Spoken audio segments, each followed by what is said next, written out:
तत्समक, ये वास्तव में तत्समक होता है। संस्कृत शब्द है जिसका अर्थ होता है जैसा का तैसा या मूल रूप में। क्या? मूल रूप में। अब गणित में हम लोग तत्समक नहीं लिख के ज्यादातर हम प्रयोग करते हैं तत्समक का। जैसे यहाँ देखो, एक जोड़ शून्य बराबर क्या आएगा? एक। मतलब किसी भी पूर्ण या पूर्णांक संख्या में शून्य जोड़ने पर पहले वाला संख्या ही आता है। इसलिए इस नियम को हम लोग क्या कहेंगे? तत्समक नियम। और क्योंकि जोड़ का है इसलिए इसको क्या कहेंगे? योज्य तत्समक। योज्य तत्समक मतलब पहले वाले संख्या में कोई भी हो उसमें शून्य जोड़ेंगे तो मूल संख्या नहीं आता है, इसलिए इस नियम को क्या कहेंगे? तत्समक कहेंगे। मतलब पहले जितना था उतना ही आया।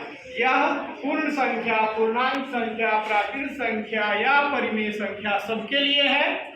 जैसे 1/2 में शून्य जोड़ेंगे तो क्या होगा? कितना आएगा? 1/2 ही आएगा।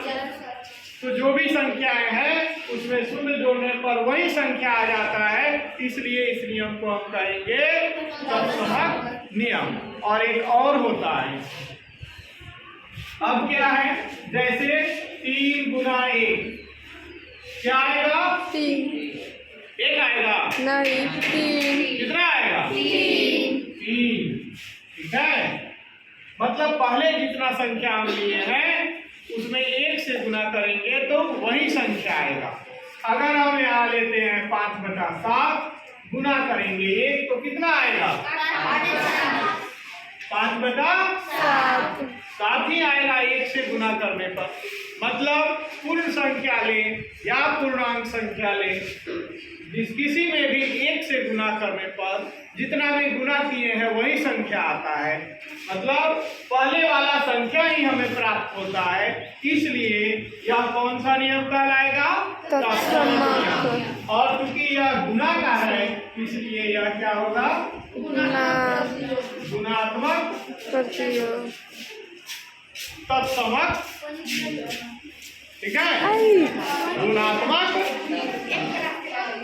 तत्समक नियम समझ में आ गया? तत्समक का मतलब क्या हो गया?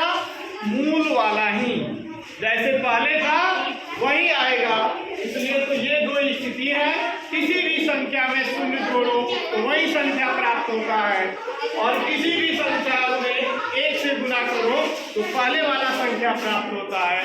तो ये गुणात्मक तत्समक कहलाएगा।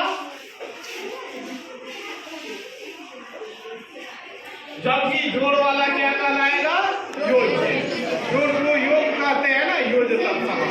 ठीक है, समझ में आ गया?